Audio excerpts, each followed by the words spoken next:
Good afternoon. I'm calling to order the October 1st regular meeting of the Board of Trustees. Please join me in a flag salute in the voice of the country. I pledge allegiance to the flag of the United States of America, and to the republic which stands one nation under God, indivisible, with liberty and justice for all. Thank you. Everyone from our acknowledgement. We acknowledge that College of Redwoods is located on the unceded territory of the Wiyakima, Kruger, Matori, Colorado, Wailiki, and Yurok people, where they have resided from time immemorial. We encourage all to gain a deeper understanding of their history and thriving culture. As an expression of our gratitude, we are genuinely committed to developing trusting, reciprocal, and long-lasting partnerships with the Wiyak people, as well as all of our neighboring tribes. Thank you. Moving to agenda item 2.1, general public comments. Do we have any general public comments? We do not. Seeing none. 2.2, member comments. Trustee Kelly. I just included a report from a recent CCC board meeting I attended. All for your viewing and reading pleasure. Yeah, thank you for that. I haven't read the whole thing. I glanced at it. It's very thorough. I appreciate it. Thank you. Any other? Yes. Trustee Jarrett. On September 17th, I listened to the recording of the League's Government Relations webinar. They gave updates on the propositions and reminded us to advocate for Prop 2 that authorizes the state to borrow $1.5 billion for the construction of modernization of school facilities. Regarding the budget, 2024-2025, conversation was the Department of Finance. League will advocate for COLA and growth. COLA for all categorical programs. And the bill to provide bachelor degree in community colleges was on the governor's desk, but it looks like the governor did not sign it. Any member comments? Yes. Trustee Jones. Well, this wasn't part of my report, but I read that he didn't do the nursing program either. He let that go back, which is really a shame. Anyhow, since I wasn't here in September because of my birthday in August, I did 2 foundation board meetings. One was a naming one that was really great that you guys are acting, or Dr. Flamer's acting on. And the other one was our board meeting regarding the primary thing was the bond money, and we decided to let it host that one. And so then I actually went to convocation like everybody here, and we all cried, and our HR person was outstanding, and Dr. Framer was wonderful as well. And I really appreciate the wine mixer, or the mixer at the end.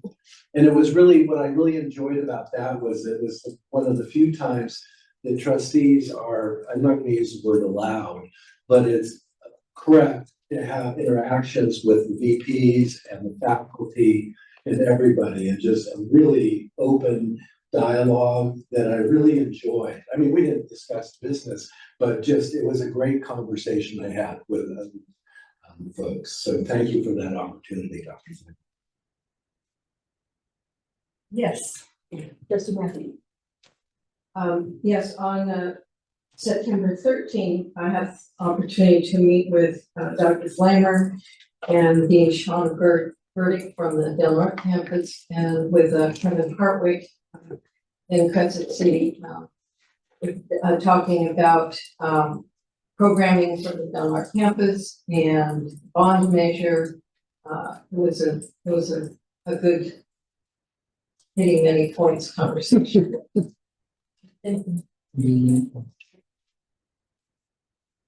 Quickly from me, if I'm seeing other member comments, I also was able to listen in on the September 17th Government Relations webinar. Trustee Pedrati is given a very thorough report on it. The only thing I would add is that they also spent some time talking about undocumented student action week, and that will be between October 14th to October 17th. I am sure that our campus will be involved in that, and I look forward to hearing more about activities planned. Moving to board committee reports. I have to report on some others. Later in the agenda, I'll be appointing the ad hoc committee for the nominating of board officers. It's really not important, just so it's coming up. And also the policy review committee. We have right now, interesting, Matthew and myself. We did a review of the conflict of interest policy. Because clearly there are things that need to be qualified in it. So you will see that as the first read today, and I'll discuss that more in a minute. Seeing no other board committee reports, status, I'm at agenda item 2.4, for keeping up with us, the status of board trustee request. Are there any questions on that? Seeing and hearing none. Moving to 2.5 to approve trustee Kelly as a voting delegate at the ACCT conference. Do I have a motion to approve? So moved. Second. Is there any discussion? I have a question. Absolutely. So how many delegates are there? Well, so, I think you get one for every ACCT member college. So however many are in California, don't know how many member colleges, mostly trying to keep tabs on trustees that are members, whether their school is or not in the northern region. No, I was curious because when I did it for our local association of realtors, there were 1,500 delegates. Oh, wow. Yeah, so that's why I was like, just curious of how many are at this. It does require our approval, though, for the voting delegates to be seated. Yes, trustee Karen. So the college is paying for this? Is that how it works? Okay. ACCT conference, yeah. And what's the cost? Like how many days is it? Let's see, assignment, travel authorization, was it last month? I don't remember, Julia gave, it was like $2,000 maybe? For travel. Yeah, the travel was actually approved last month. This is just to approve. This is just for the voting status. Yeah. So, and it's happening in Seattle. Thank you. Seeing no further questions, all those in favor of approving trustee Kelly as the voting delegate at the ACCT conference on October 23rd to 26th, please say aye. Aye. Objections, abstentions, it is approved. Moving to favorite topics, to 2.6. To amend the board meeting dates, time, and locations for 2024. This is an action item. Do we have a motion to? So move. Second. I'm going to provide some explanation for this. We have revisited this in the past. Normally our meetings, as you know, are first Tuesday of the month, often in December, the second Tuesday of the month, because of the election cycle. This year, it's the third Tuesday of the month, and that is also because of the election cycle.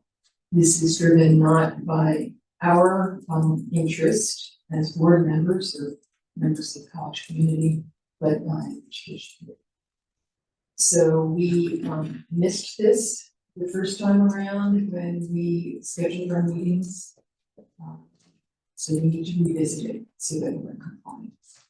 As a consequence, the only change that you'll see in this revision is to shift our December meeting from December 10th. Sorry, yeah, to December 17th. Move to approve. We already did. Yeah, we already did that. Oh, I thought we did. Yeah, we did, and then I decided to back one. Got it. So, yes, trustee Jordan.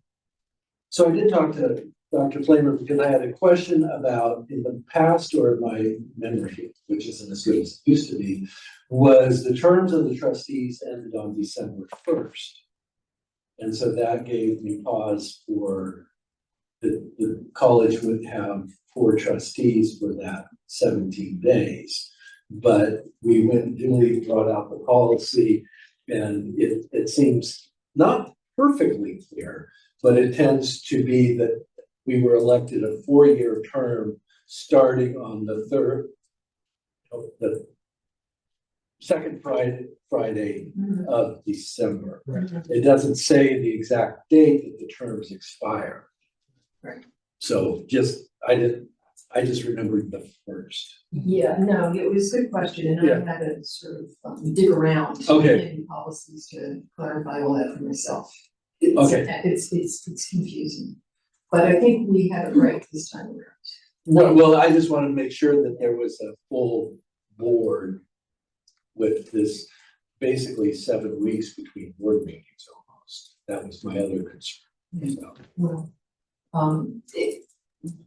hopefully we will have all 6 of our current board members there at that time. And as you know, given the size of the board right now, well, the always was the case, are 404 board members.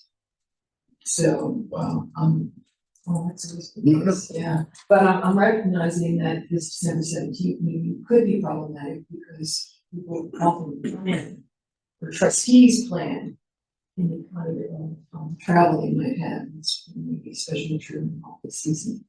So, I'm hoping this is to work, but this is what we all need to do in terms of making sure we're in compliance. So just your comments. All those in favor of amending our scheduled meetings, please say aye. Objections? Can't be any extensions on this one. It is approved. Thank you. Shoot. That is a shoot. I just didn't learn my first mention. does that mean we're adjourned? So, thank you. Oh, appointing the ad hoc committee of the nomination for board officers. Per board policy, that is my responsibility. I am appointing to the ad hoc committee nominations for board officers, trustees Brady and trustee Lee, and I am grateful to both of them for their willingness to serve in this committee. For policy that they are charged to do is to consider presenting to the full board a slate of officers to be voted on by the board. So thank you. For your willingness to serve in that committee. And they'll bring that back to us. That takes us to the consent calendar. Any trustee like to pull an item from the consent calendar, trustee Jordan? I don't want to pull it. I just have a question about one item in one of it. So I think you should pull it. okay. 3.5. Okay. Any other item to be pulled? Seeing none, all those, Move for approval. I mean, oh, I guess we should. Well, I have to say what we're approving. All those. Actually, yes, here's the motion. Yeah, a motion to approve consent calendar of action items. Is there one? yes, excluding 3.5. Second. The motion on the table now is to approve consent calendar action items 3.1, 3.2, 3.3, 3.4, 3.6, 3.7, 3.8, 3.9, and 3.10. The calendar. All those in favor? please say Aye. Aye. Objections? Those consent calendar action items enumerated are now approved. Trustee Dorn, 3.5. So my question was regarding the city of Petaluma and the training for the paramedics.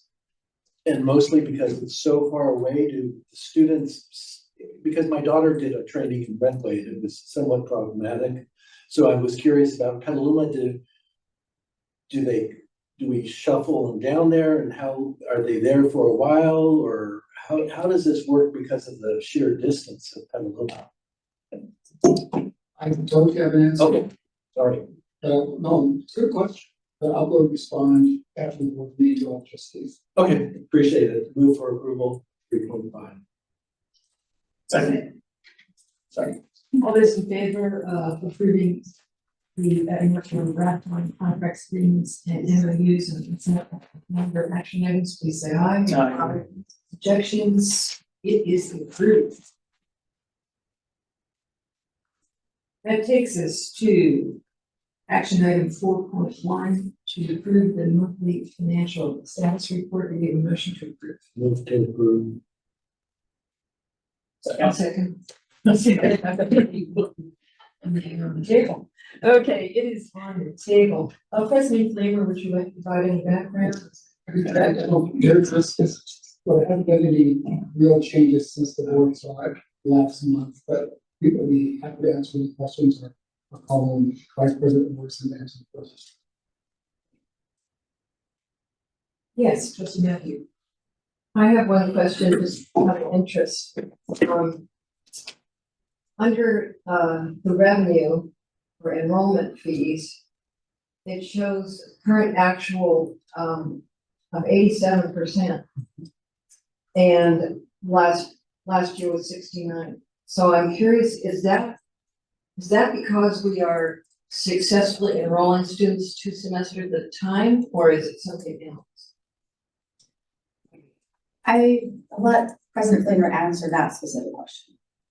Thank you for that one. Actually, I think it's twofold. One is that we're also enrolling more students. Okay. And then the state is also regulating that, but also the fact that we're having students both of them. So it's a combination.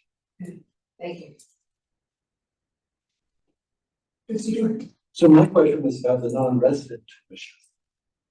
And why up, is that because of all the athletic programs, or do you have finger on it?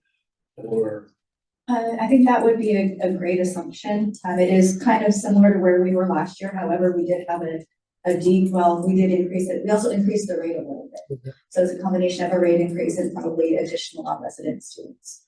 and this is just for one semester, or you don't? This would be if we have them enrolling for fall and spring because they can, this would reflect fall and spring. So you don't know, you really don't know what percentage this is? We don't have extra money to spend with it? No. Thank you. Any further questions? Okay, all those in favor of approving the monthly financial status report, please say aye. Objections? It is approved. Takes us to 4.2, first reading of board policies and administrative procedures. As I mentioned earlier, it was the board policy review committee, himself, who reviewed board policy and AP 2710 conflict of interest. We learned very recently that there are regulations that really needed to be clarified in our conflict of interest policy and administrative procedures. Our board templates that we use from CCLC made no mention of what we have now included in our conflict of interest policy.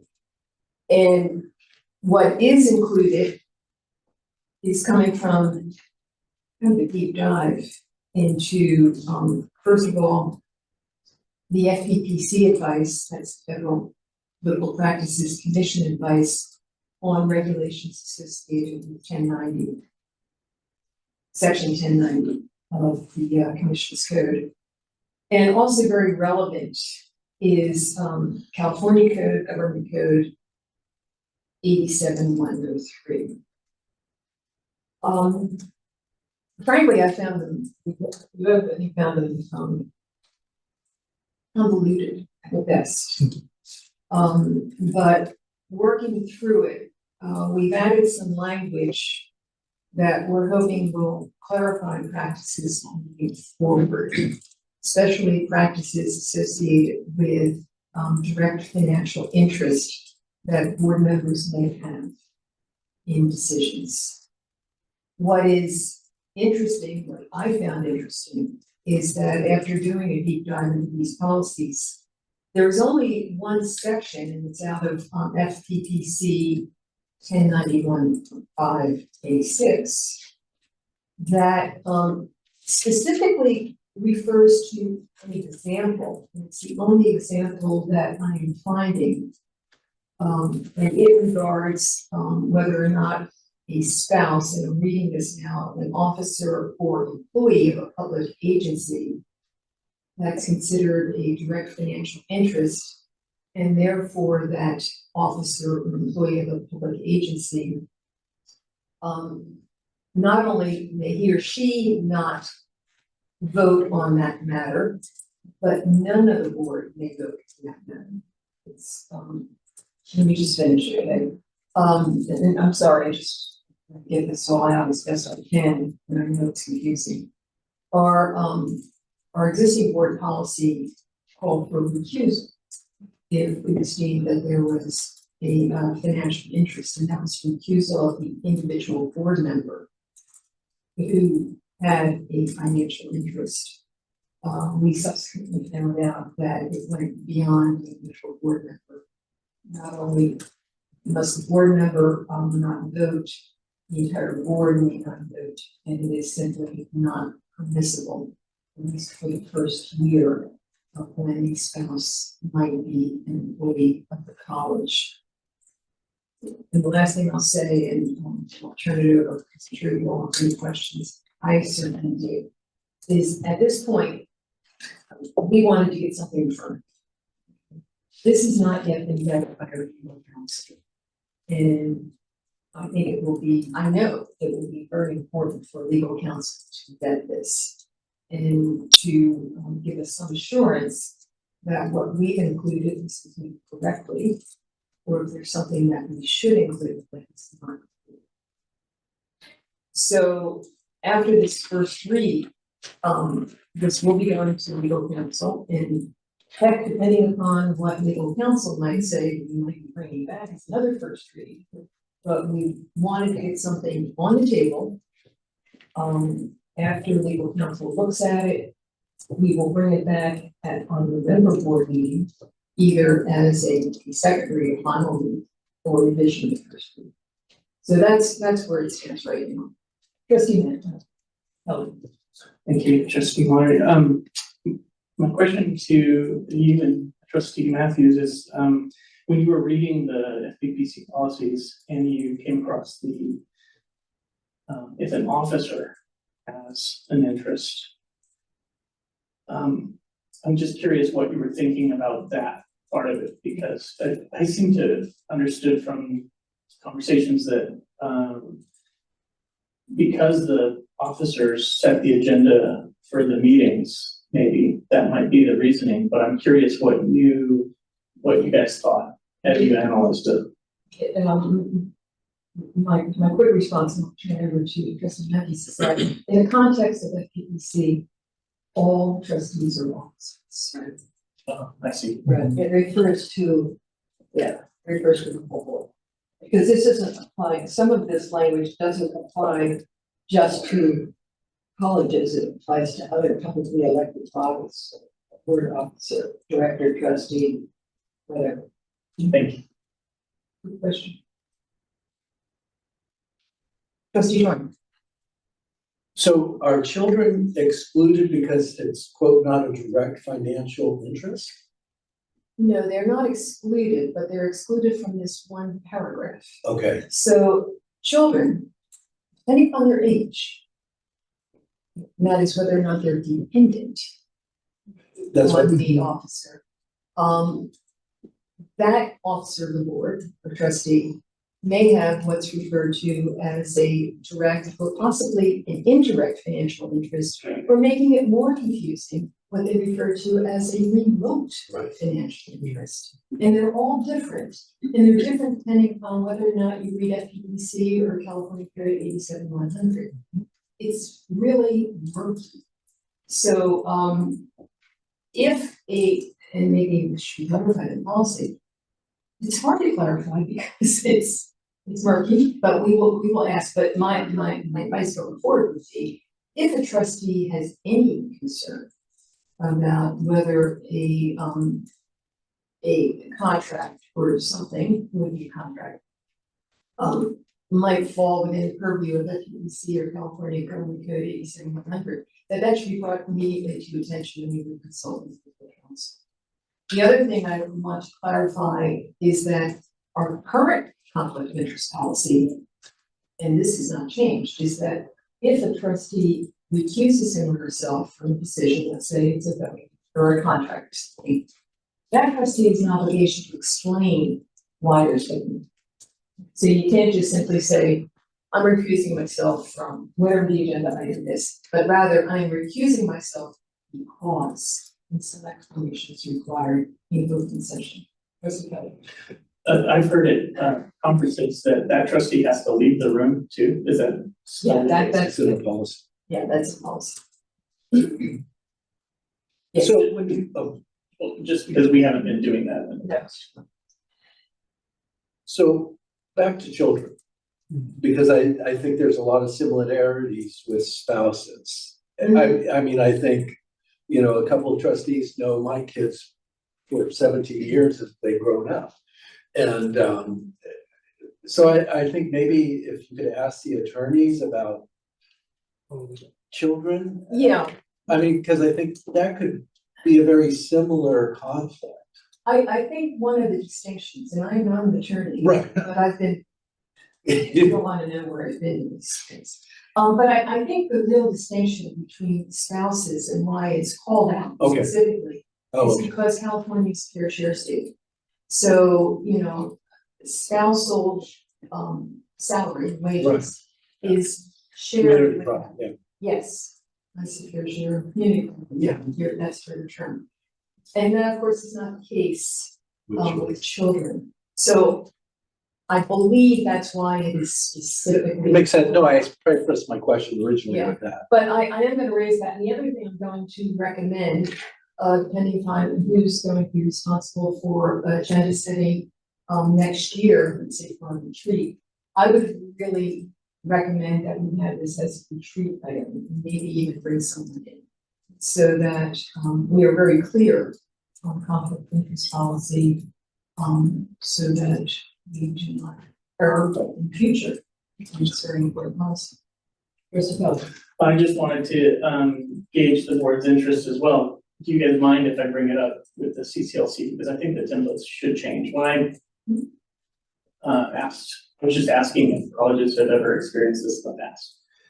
And what they've said is that typically they've done what we did and haven't had problems, which, you know, it's. Yeah. So I think it should be clarified if that's okay with you guys.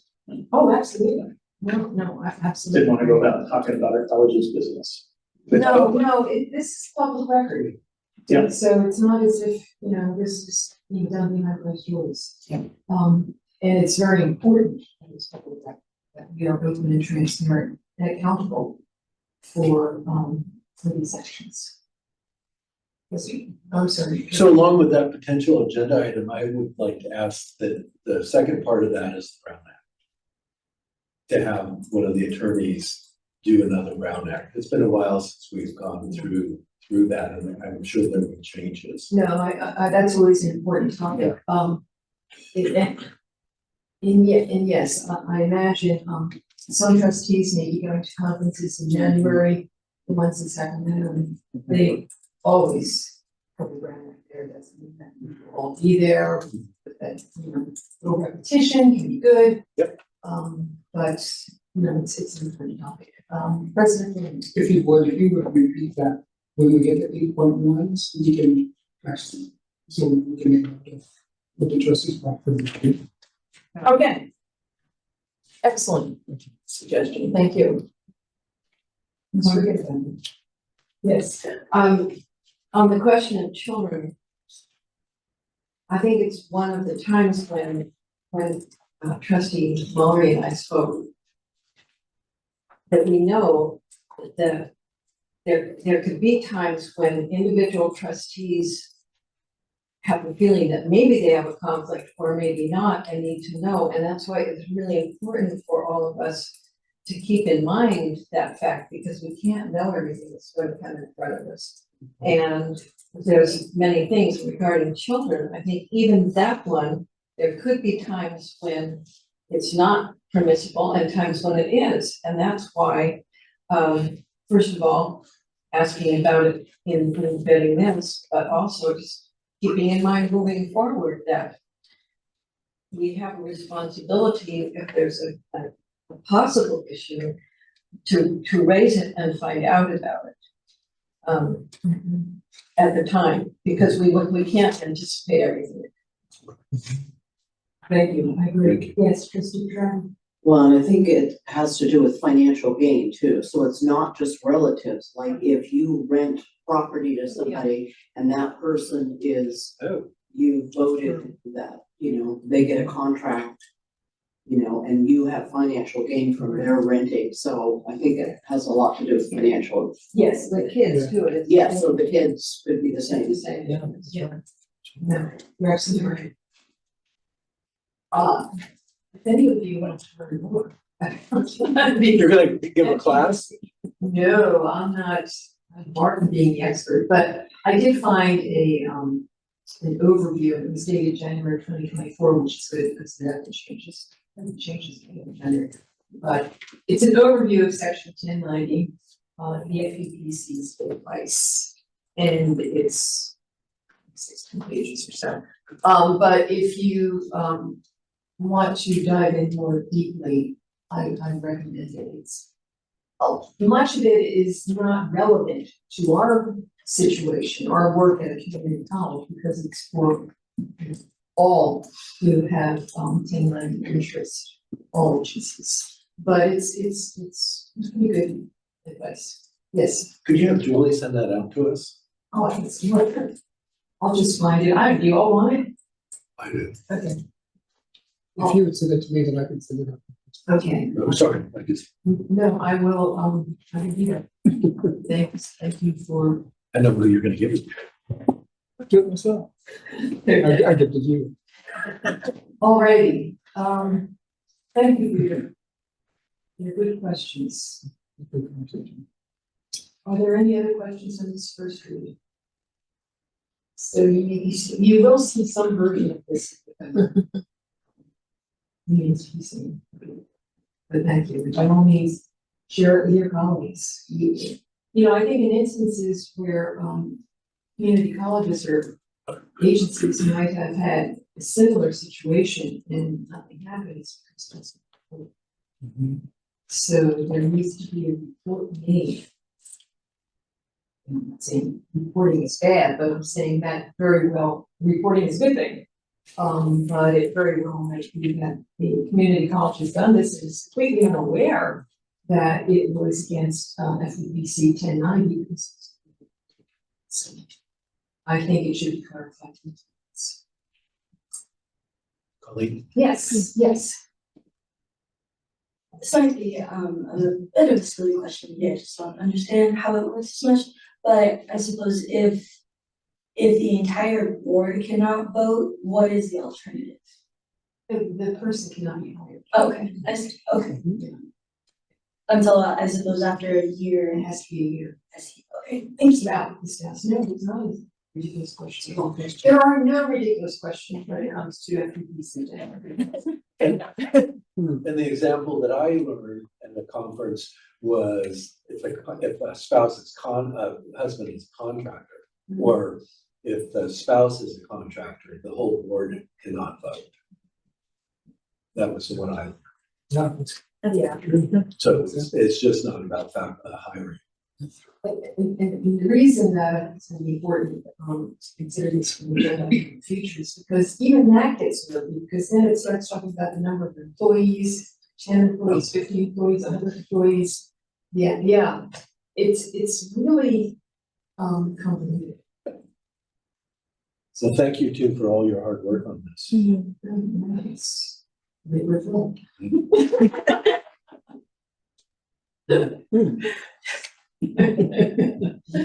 So, thank you, seeing no further questions. We will move to, my favorite agenda items, 5.1, recognitions. President Flame, would you like to provide some background? Thank you. So we did want to recognize Justine Shaw and Valerie Elder for their work for the district. But also, we wanted to take this opportunity to recognize the trustees. Because at convocation, each trustee was supposed to get a radio tree. And we didn't have enough of the same kind, and now we do, and Julie would like to give us to the trustees as a recognition of everything that you do for the district and for students and faculties. Oh, I was gonna plant for it, it's like, I've been planting lots, there's nothing. It's not gonna grow. I don't think this. No, it's more of a business separation. I think we should leave them out at every board meeting.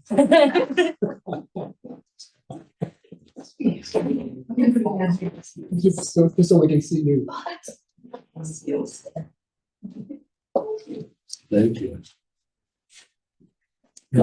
And that is all for recognition. And yeah, I just want to add to Professor Elder and Professor Shaw. I don't know if you all noticed in the consent calendar that we did provide approval for Professor Shaw to present her paper in Mexico, and I have to say that's a big deal.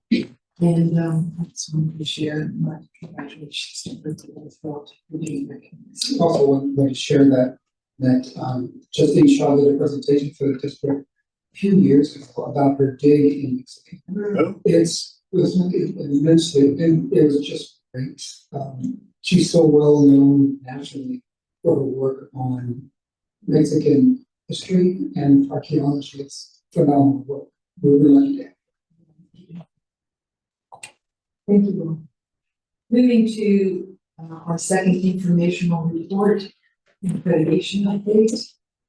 President Flannery, would you like to have them? Valerie Elder and Madeline Lopez has worked, now the red light's on, has been working for a few years to get our forestry department to be recognized as safe. And this is the first time, it's been years in the making. So we are now fully known nationally. Now our students can now go take their degree nationally and be recognized for their work. Someone recognized how hard our faculty work to get to this. Pretty phenomenal. And to clarify, SAFE stands for the Society for American Foresters. That's one of the wonderful things. Society of American Foresters. Thank you. Rather than just using the acronym, SAFE, yes. it's Society of American Foresters. And I would also add that accreditation is a big deal. And it's a lot of work. So this is great news. So, congratulations to everyone who's involved in this. It's a lot of thank students and for the faculty and still for us. Okay, moving us to 5.3, which is an informational report on our general obligation bond refunding. We're getting big from folks who are either zooming in or phoning in or. Judy, we have her online. Yes, we do. Is this Danielle? Hi, good afternoon, President Flammer. Good afternoon, board members. How are we doing today? Great. Excellent. Thank you, Julie, for pulling up the presentation. I have the great job of reporting in on how the district's latest GEO bond sale went. As you know, we brought this item to the board back in June, and on September the 17th, Julie, if you don't mind advancing our slides for me, great, thank you. On September 17th, we went ahead and sold 10.8 million of the district's refunding bonds. As a reminder, these bonds currently refunded the outstanding 2014 refunding bonds. And through the issuance of the 2024 refunding, we were able to generate over $665,000 in taxpayer savings, meaning that we were able to lower the debt service in aggregate by $665,000. And when you look at that on a net present value basis, that generates about 5.3% savings of refunded bonds. So we'll talk about those results as they compared to the board thresholds that were put into place as a result of the authorizing resolution in just a moment. Some key highlights from the transaction. The refunding bonds were affirmed at an A+. This was the exact same rating that the district received for the 2023 refunding bonds that were issued last summer. Overall, we saw a solid participation from investors. We actually received 2 times more orders than bonds to sell, which is a great story for the district. We expanded the universe of investors as well. So even more institutional investors participated on this sale than the prior sale in 2023, and they were different investors too. So we're diversifying the investor pool that holds the district's bonds. And overall, the borrowing costs were at 2.46%. Moving on to our next slide. As an overview, now the district's Measure Q has a total of 2 refunding general obligation bonds that are outstanding. The 2023 refunding bonds have a final maturity of August 1, 2030, but overall, Measure Q will have its final maturity as a result of the 2024 refunding bonds in August of 2031. So that's in a mere 7 years.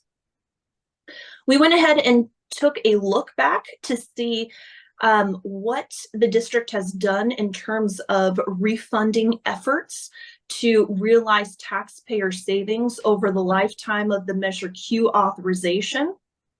So as you remember, there was the refunding that took place in 2014, the refunding that took place in the 2023, and then finally the most recent refunding in 2024.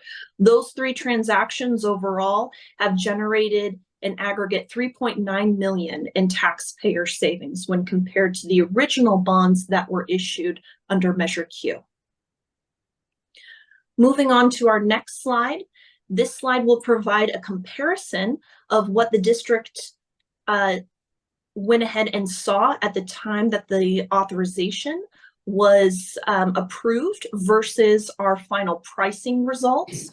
So that first table, and I realize there's a lot of tables here, so bear with me. The first table in our upper left-hand corner will show the side-by-side comparison of our final pricing results in comparison to the good faith estimates that were included in the authorizing resolution.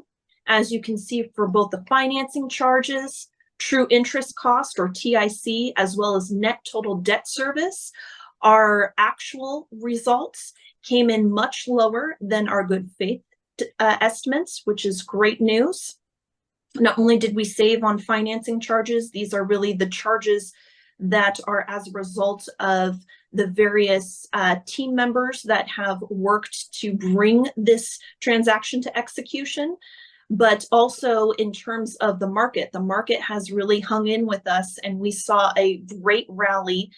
We were estimating a TIC of 3.8%, and as you can see, the borrowing costs were at 2.46%, so a difference or savings of 1.34% in borrowing costs, which of course then translates to savings in your net total debt service, which we saw a savings of $603,000, or overall debt service for the 2024 refunding bonds of $12.8 million.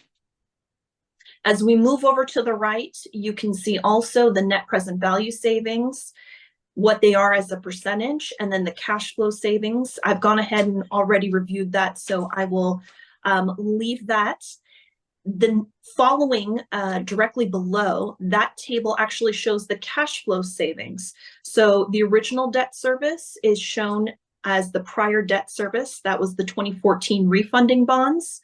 The following column showing the refunding debt service, that's the final debt service for the 2024 refunding bonds. And then our final column labeled taxpayer savings shows the reduction in debt service. And so in aggregate, we see a taxpayer savings of $665,000 over the time period of 2025 through 2031, our final maturity.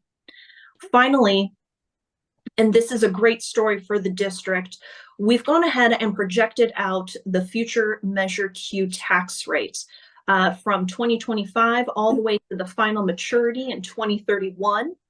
Back when Measure Q was first proposed to the district's constituents, the district estimated that the highest tax rate needed to be levied to support the debt service for Measure Q would be $18 per 100,000 of AV.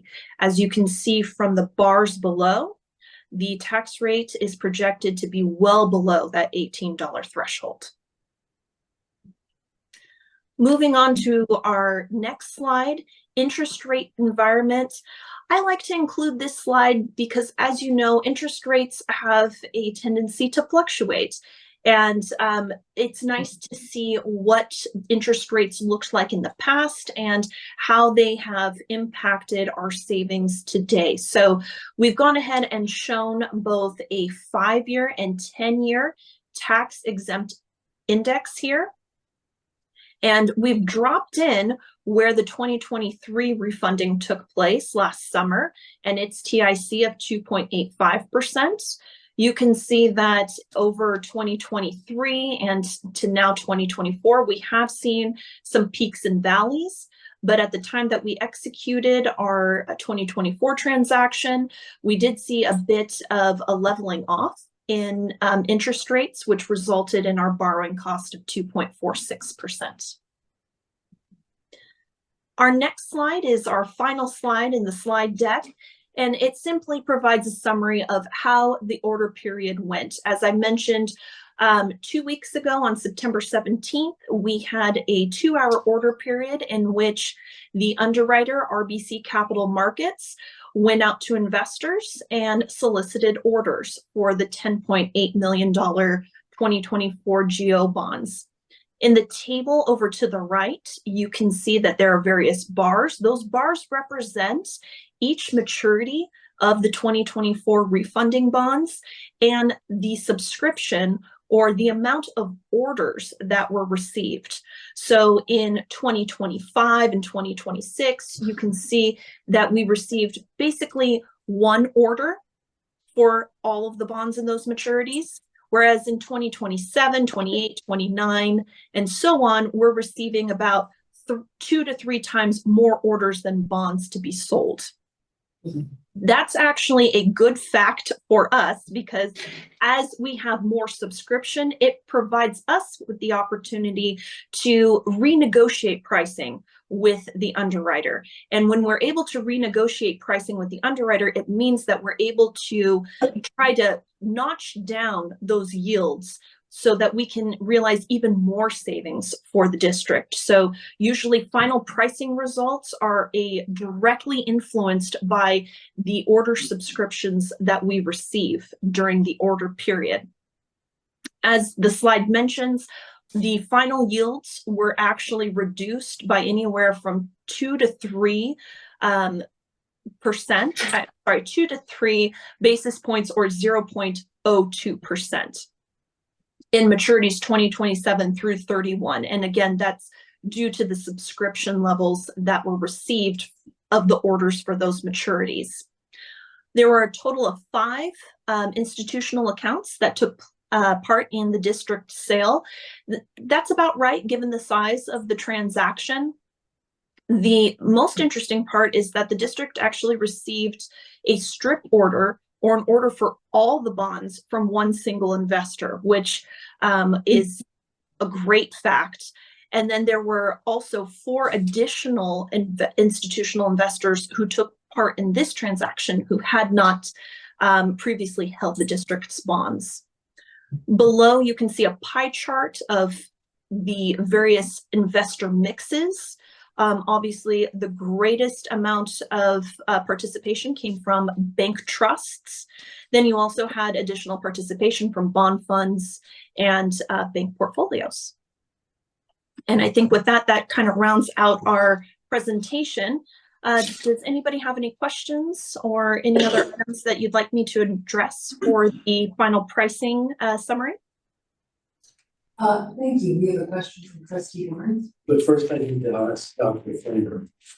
So if I have a question of how this might relate to Measure I, can I ask it? You can answer, yes.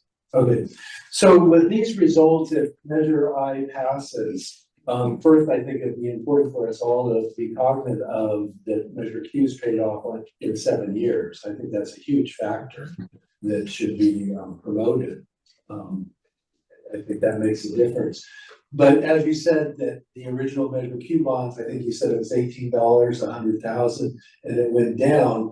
I think we're projecting $25 per 100,000. But with this, with the sale of potentially coming up of 150 million, would we get a similar, do you feel like we would get a similar interest in those? And would that reduce the $25 a 100,000?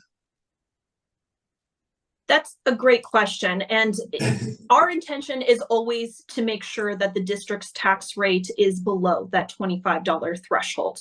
Obviously, there's a number of different factors that we have to consider. Excuse me? I'm sorry. Oh, I apologize. There are a number of different factors that we have to consider, especially the district's facilities plans for the future. We want to make sure that we are not tax rate constrained in any one year, to make sure that the necessary financing or authorization is available for future projects. So in terms of, do we think that we will see investor interest for the district's GO bonds in the future? I think certainly we would. The amortization schedule or the final term of those bonds will probably be much longer than just 7 years. So we will probably see a greater diversity in investors. There's usually investors who favor, you know, the first 1 to 15 years of the curve. Then there's some investors who are interested in longer portions of the yield curve. So I definitely think that we will see the universe of Redwood CCD investors increasing as we continue to come to market and showing, you know, different structures than what they've seen through the refunding bonds that have been most recently sold. And will we keep our A+ rating in January? If I assume that's when we would go out for a sale, or February? Is there anything that could change our rating? That also has a lot of different variables that unfortunately I can't really predict. Not to mention, you know, the district's finances, how the audit shakes out, as well as continued growth in the tax base. That unfortunately, I apologize, I'm not trying to duck the question or response, but there's just too many variables to have to address in order to say definitively that the rating will stay at where it's at or even see improvement. So we basically, if we go out for those bonds, we're going to start from square one. We haven't gained anything from this sale. Certainly you have. I mean, the more that the district is in the market, that means that the more investors are looking at the credits. And just because they didn't potentially participate in this sale, as the district becomes a more frequent and recognized name in the market, it can go ahead and attract additional investors to participate. Thank you very much. Absolutely. Trustee Matthews. Well, first of all, I want to thank you for the presentation and the slides, because this is not my area of expertise. And so it's really quite educational as to how this is working and how we are continuing to save money from the Measure Q bonds. I have a question. My comment is that I think it's really important, whether we are doing another bond measure or not, but we are, for us to understand this enough to first of all, we need to, I believe the college needs to publicize this, that we have done this. We need to understand that that bond measure goes off everybody's tax bill in 7 years. And that we have saved taxpayers, you know, if they tracked it, they should see a little drop in what's being deducted every year on their tax bill. So I think it's really important for us to, speaking for myself, understand how this works and what the college has done, not once, but several times, to lower that cost to our communities. Trustee Jordan. I'm sorry, but just to follow up on trustee Matthews, a great thing would be to do a publicity thing about something did go down on your tax bill this year. I mean, yeah. Trustee DeGrove. Just thinking that like before we got involved with Measure I didn't know when they talked about the $25, I thought that's what it was. So it's really interesting to know that it can go down. I think it's a selling point. So when people are talking about it, you know, there's a possibility that it's not, that's the cap.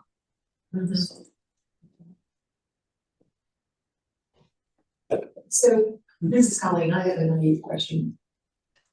Did the action by the Fed a couple of weeks ago, I don't know if it was before or after September 17th, that reduced interest rates by half a point, did that have any impact on this? In That's terms of interest rates? That's a great question, trustee. So we actually sold these bonds prior to the Fed Okay. making their 50 basis point reduction in rates. And that was actually done intentionally. You will find that following the Fed meetings, if the Fed chooses to move in a way counter to what the market is anticipating, it can actually invite a lot more interest rate volatility into the market. And I know that the district was very firm in what their threshold was for the refunding.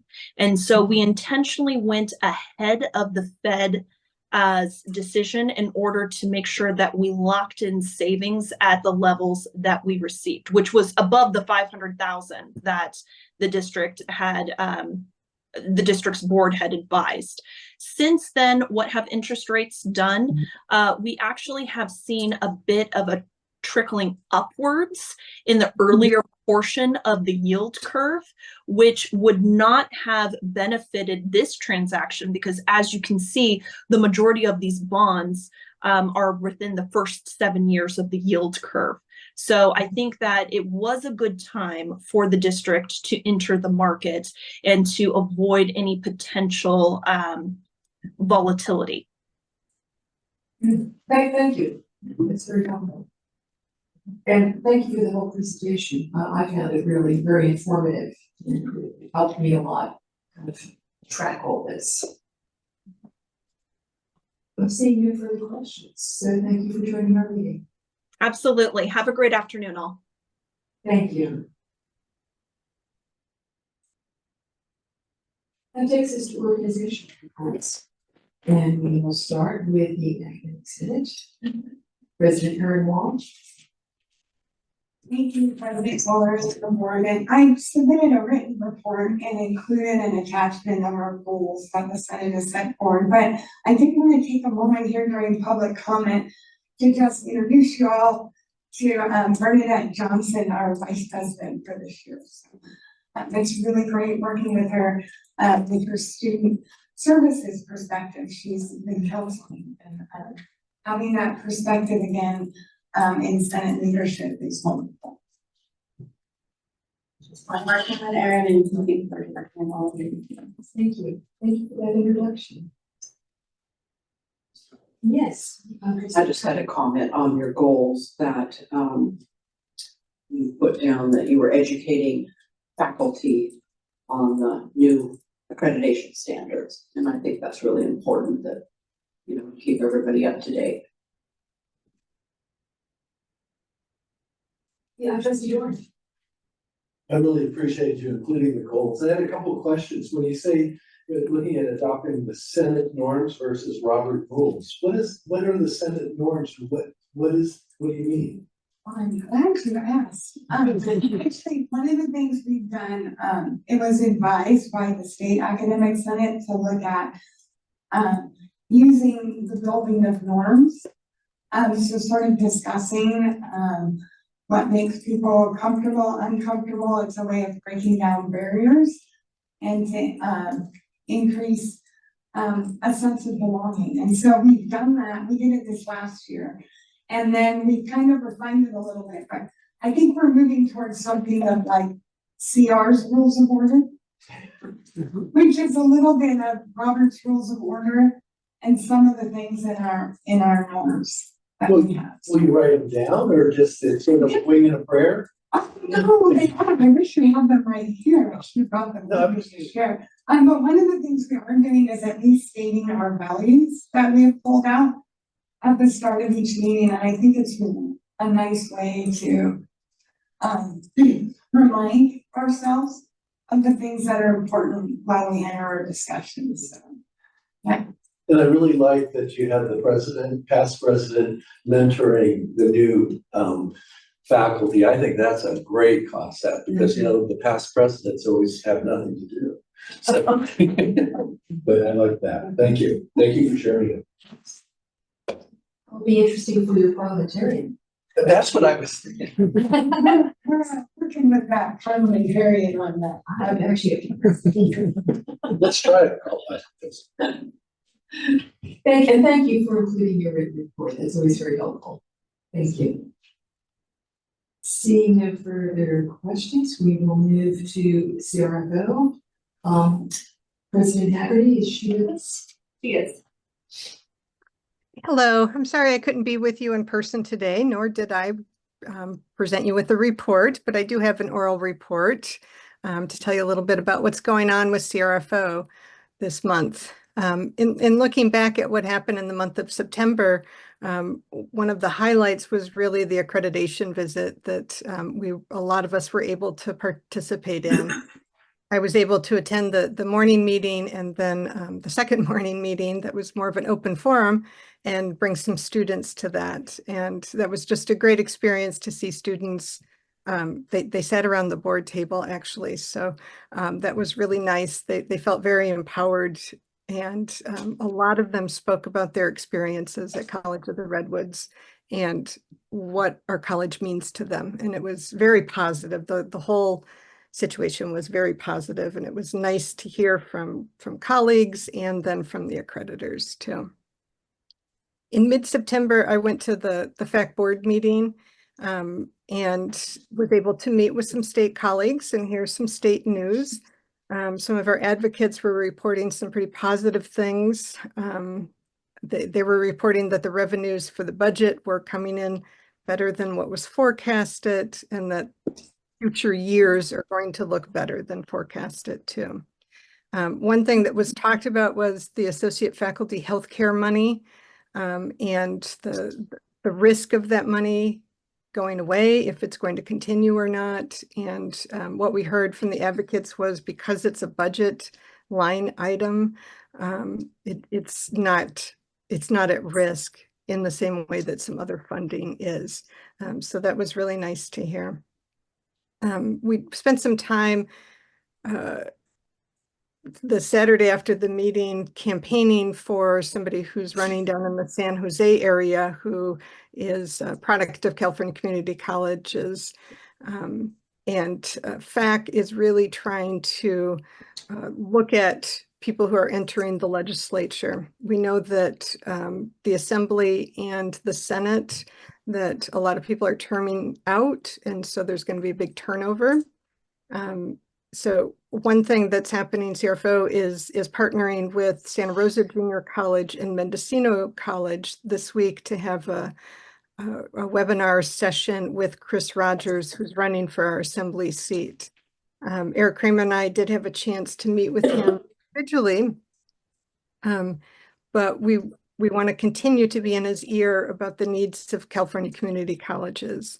And this Thursday, we'll focus on informing him about what our students look like, that our students are not all a 19-year-old or 18-year-old coming out of high school and some of the needs of our students. The disparities in the funding formula, how much money we get per FTS, how full-time student is defined. And then we want to speak also about the bills, the number of bills that have gone through that have resulted in mandates with our curriculum, which you have seen in a report in this meeting too, the amount of work that goes into AB 928 and 1111. And the last on my list, to just talk a little bit about our negotiations. A significant amount of our time has been spent in recent months negotiating for part-time faculty health insurance. The team decided on September 10th that they were at an impasse, and CRFO feels really positive about this next step in the process. I think it can be a chance for everybody to look at where we have gone in negotiations and where we would like to go, and to get some help from some outside entities in kind of pointing us into more of a conclusion to these negotiations. And that's all I have to report. Are there any questions? Seeing no questions, thank you so much. I definitely appreciate your report. Very thorough. Thank you. Moving to classified, President Tammy England. Good afternoon, everyone. Hope you're doing well. I did submit my written report and I do not have anything to add at this time, but we'll take questions if the board has any.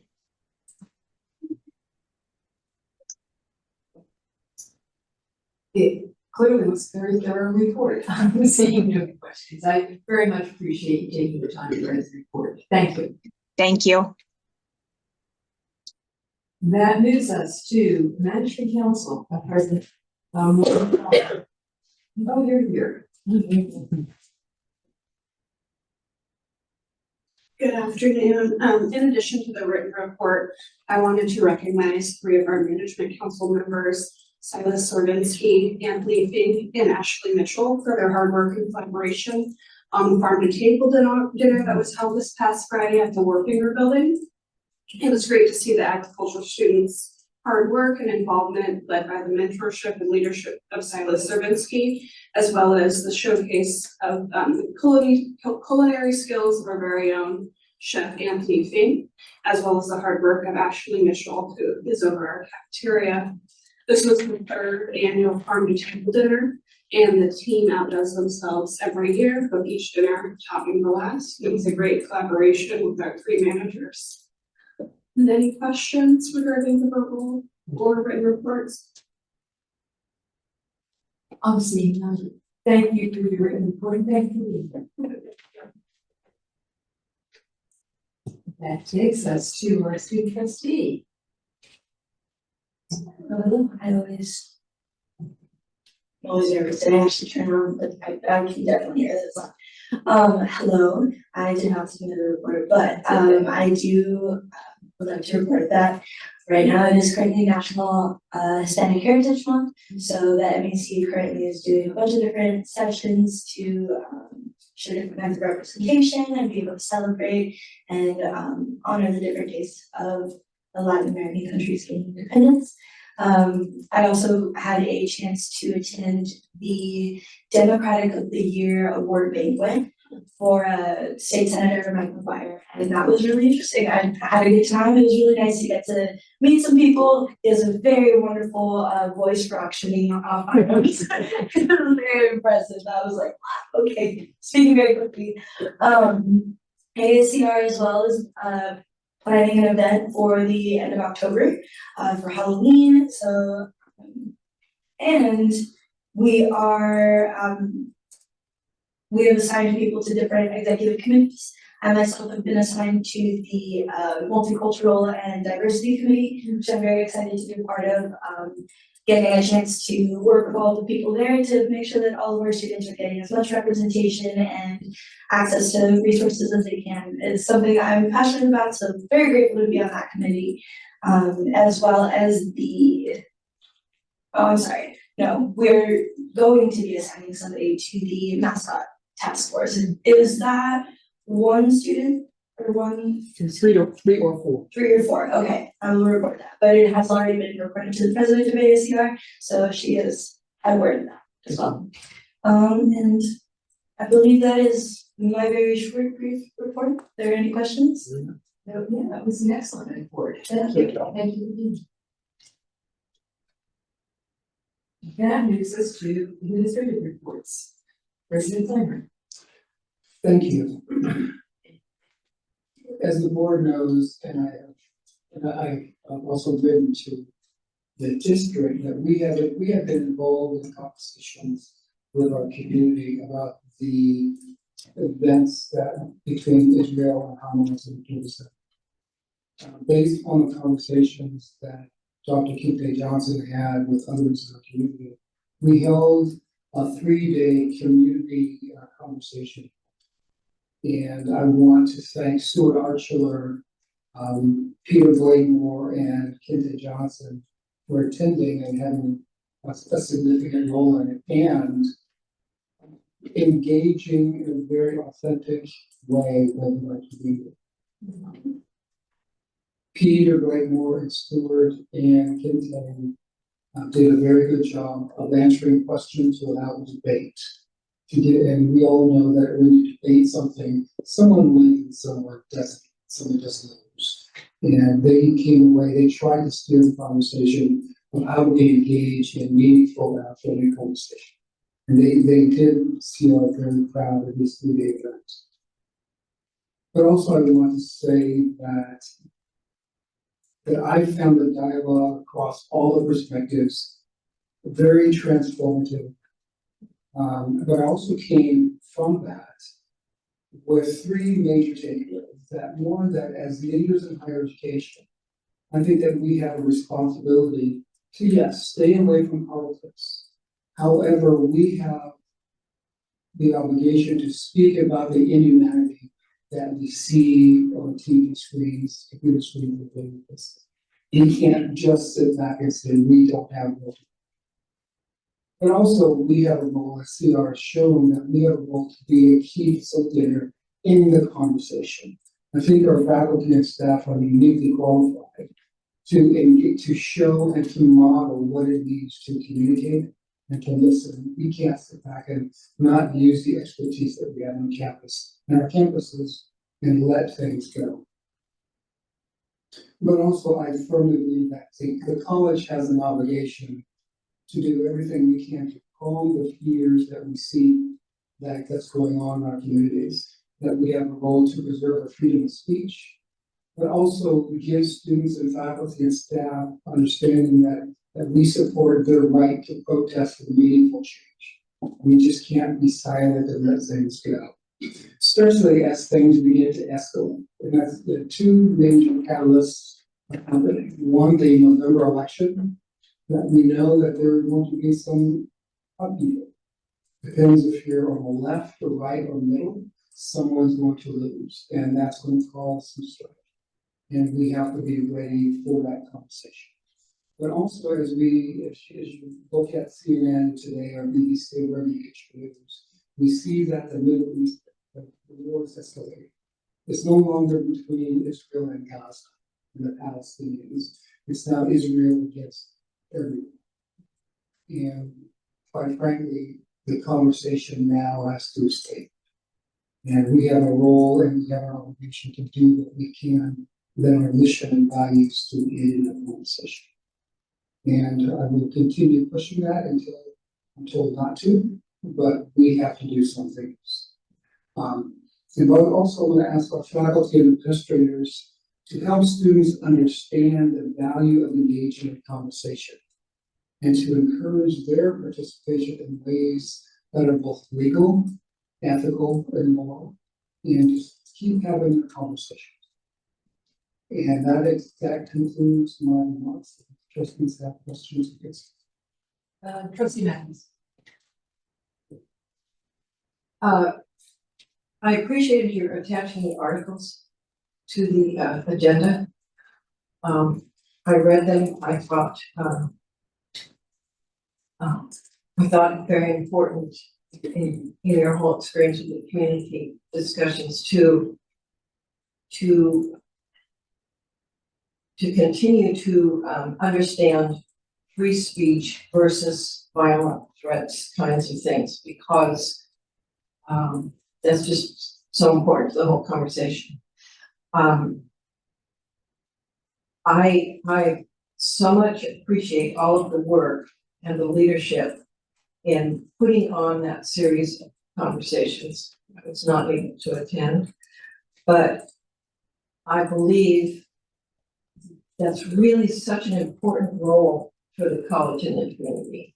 And I'm not sure that I would always think of that, but it is a community college in more than one sense. And so I truly think it's been very important for the college to be involved community-wide and for us to continue to do that.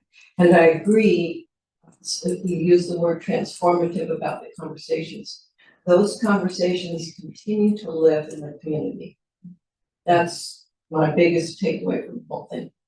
So that every time that happens, the ripples, if you want that analogy, continue to spread, and we cannot really estimate or measure the impact of those conversations. But they are there and they will continue to make a difference.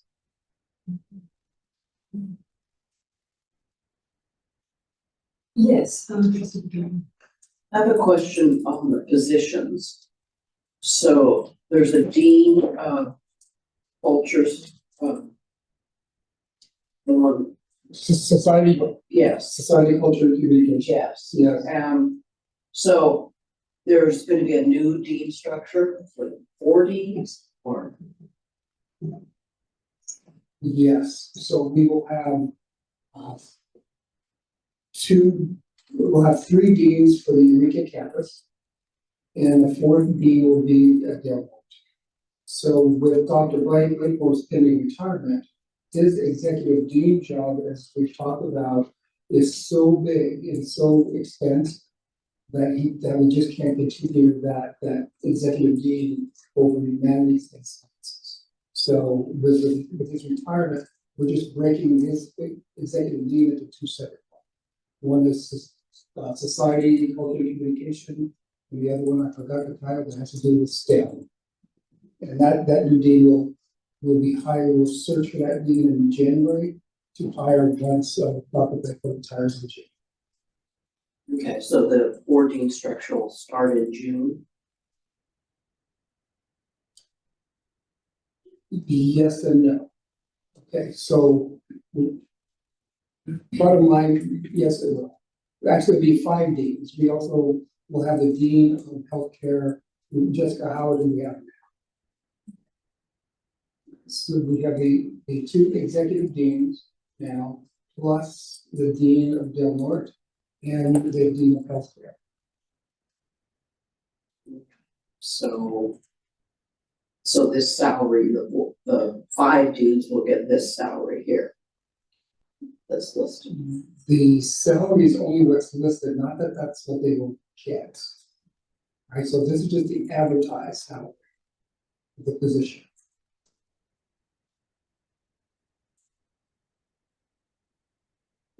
So no more executive deans as of June, not.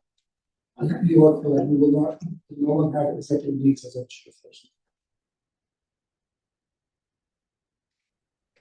Yes, Trustee Jones.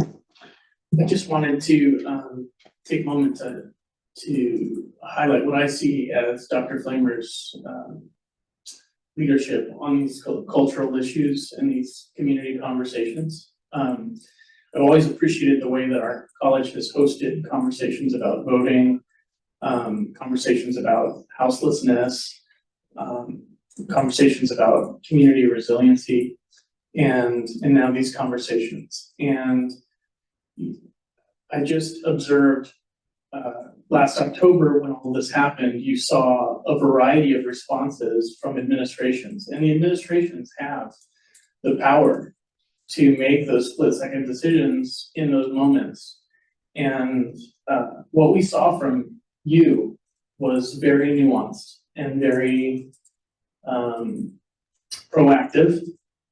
And I believe that the continuing conversations that you've had in the community have also presented your style of leadership. And I just wanted to thank you for that, because it is refreshing and unique.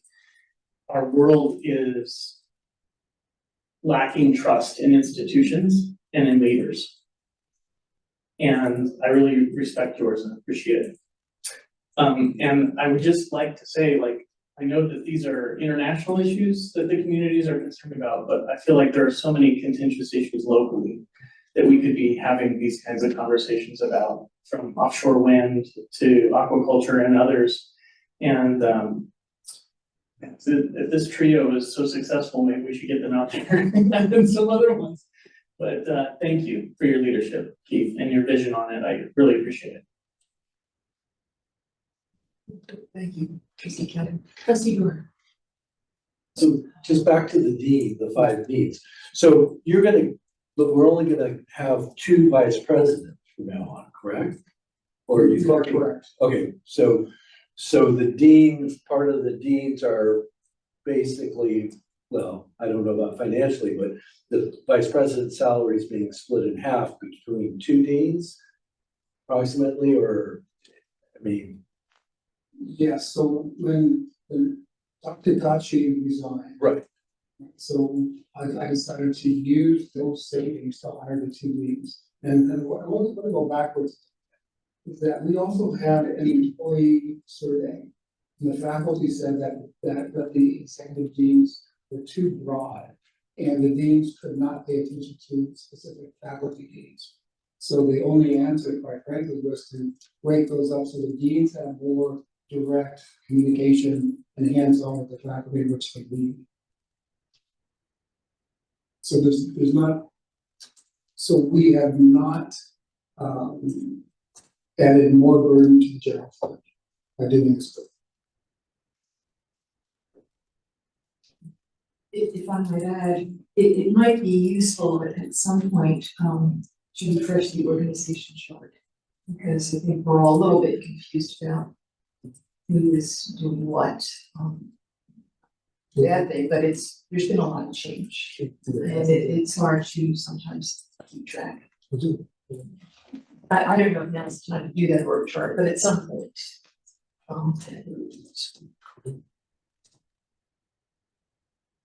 Any other questions?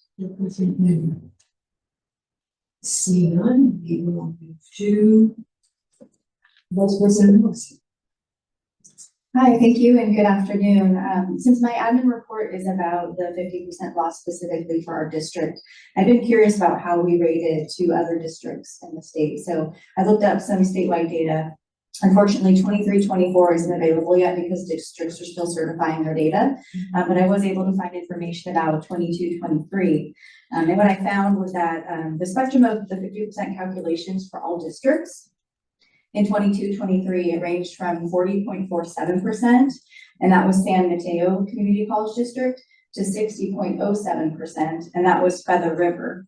And in 22-23, CR's 50% loss population was 50.3%, and 13 districts had calculations that were lower than CR's in that year, and 31 of the 72 districts, or 43%, had a calculation within the range of that 50%, so 50.01 to 50.9%. So while that year was a really low one for us, we were kind of on par with a lot of the other community college districts, and the statewide average in 22-23 was 51.21%. So I just thought that was interesting and I wanted to share.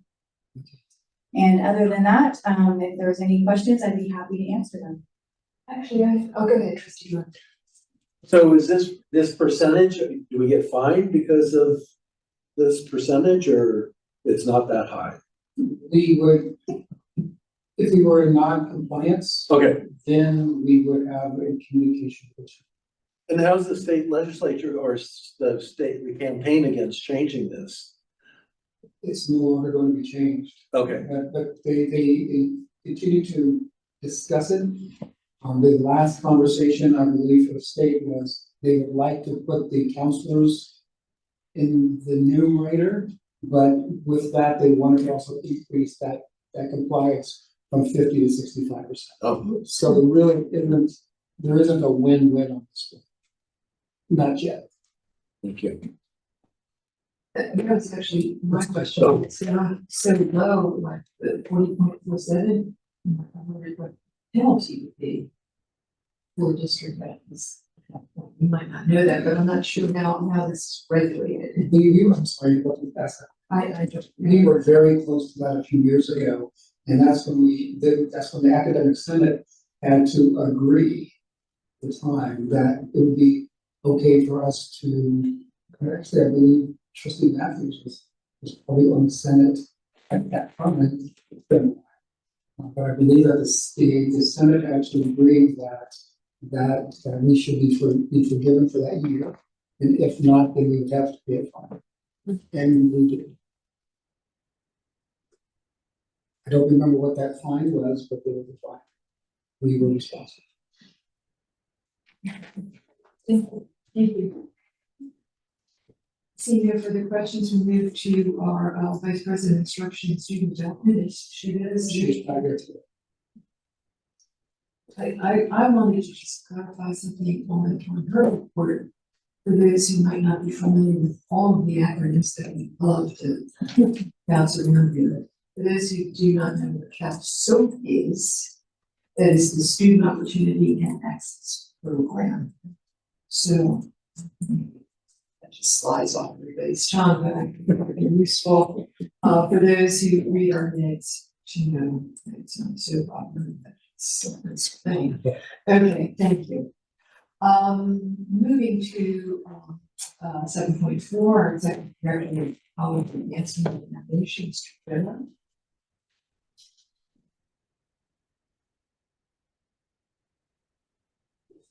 Good afternoon, trustees. My report's attached. My only update would be, I've had a couple of individuals that have put CR in their trusts just in the last couple of weeks. Someone also contacted me today for an annual scholarship. So we seem to be picking up some traction in that area. So that's good news. Any questions? Congratulations again on the auction, 248,000. It's pretty nice. Thank you. The folks were very generous. Well, we worked very hard. We got a great team. In your team, I know it's a team effort, but you led the charge. So. Thank you. Seeing no further questions, 8.1, approving a trustee request for placement in the future agenda.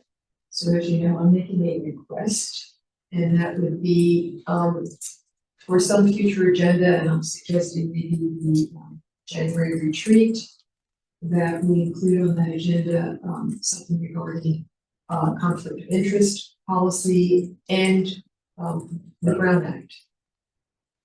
So I'll like that to be considered. Trustee Kelly. Did you need to mention the org chart here too? Refreshing the org charts? No. That's a second. I'll just do it. You know, great agenda item. Well, thank you.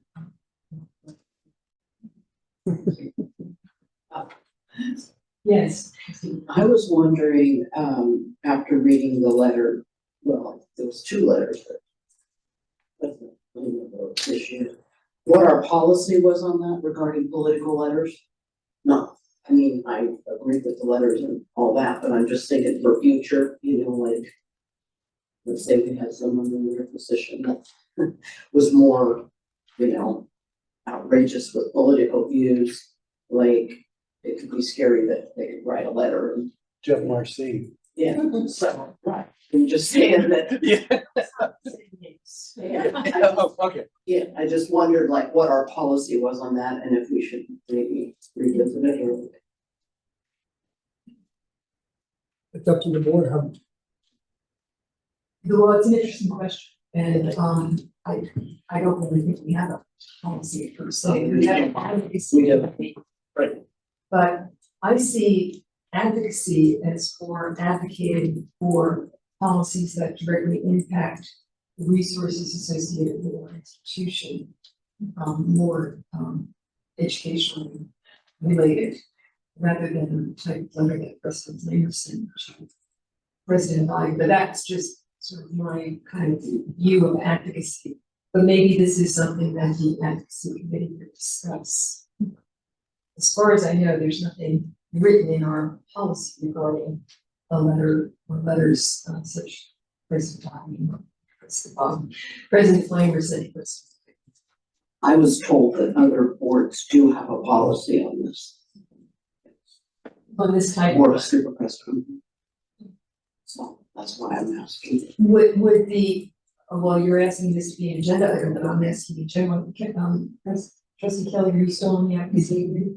Would you be interested in following up on that to see if your committee would be interested in looking into this? Or- Yeah, I think, well, I'm wondering how much of our committee is left. I'll check in with Sally. Okay. And of course, we'll be forming new committees, so. Yeah. To go. Is that satisfactory? That's a good idea. Then I'll look at it and see if we should be adding language or maybe. Thank you. Yes, Trustee Jordan. I was along with Trustee Kelly on the organization report. The only thing is that I'd like not to see it till the new dean is hired. So we can actually see the salaries. Well, I don't necessarily, so we can see the price structure, so to speak. well, you would not Oh, see that on the. Okay. So we would have to go, how would we see that? Great, Arjun. You would know what they're, What they got hired at? you'll have to approve it as board chair.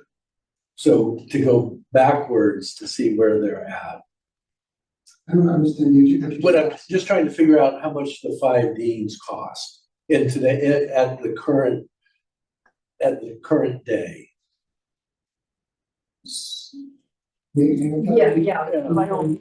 Yeah, but I think what you're getting at, Trustee Jordan, I think it's a reasonable request is, President Lamer has noted that there would actually be savings or at least a wash moving because of the change at the VP level. Right. And I think that's what you're trying to get at. Exactly. Yeah.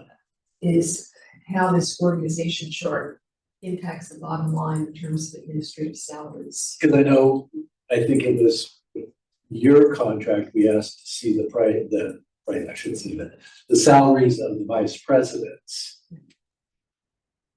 But if I may, we wouldn't really be able to respond to your question Okay. until they are hired. That's why No. I brought this up, Yeah. as I said. Yeah. So maybe it's 2 different subjects. Maybe there's an organization report and then there's the cost side of it. I don't know. Well, again, the cost really we wouldn't know the cost until. Right, that's why I- Offers are made. Right. Yeah. So we don't know. That's what Yeah. why I started with that. Okay. Well, So we'll start with the org chart. okay, let's If the go. org chart's gonna be, maybe we have a before and after org chart. Okay, This is what it looks like now, and this is what it will look like as of Perfect. first. Yeah. So we can see the positions. perfect. Will that work? We'll start there and then We'll start. we can sit forward in terms of bottom line. So are the deans, they're part of the administration Yes, budget? yes. Okay. Anything else for this agenda item? We started to this one, but this is a Some great questions. good questions, excellent questions. That takes us to disclosure of items to be discussed in closed session. Did you all want to take a break now or 10-minute break? How do you feel? You mean disclose and then go into closed session or? Well, I mean, we would take a break before we go into closed session. After you do the disclosure? Yeah. Okay, I mean, it's up to you. yeah, sure. If you want to stretch your legs, okay. So in terms of disclosure and public, excuse me. In closed session, we will be conferring with a labor negotiator regarding the CRFO negotiations. And we also will be discussing public employment regarding an administrative office board member. Are there any public comments regarding these closed session items? There are not. Seeing none, we'll take a short break and then come back, like 10 minutes, and we'll be back.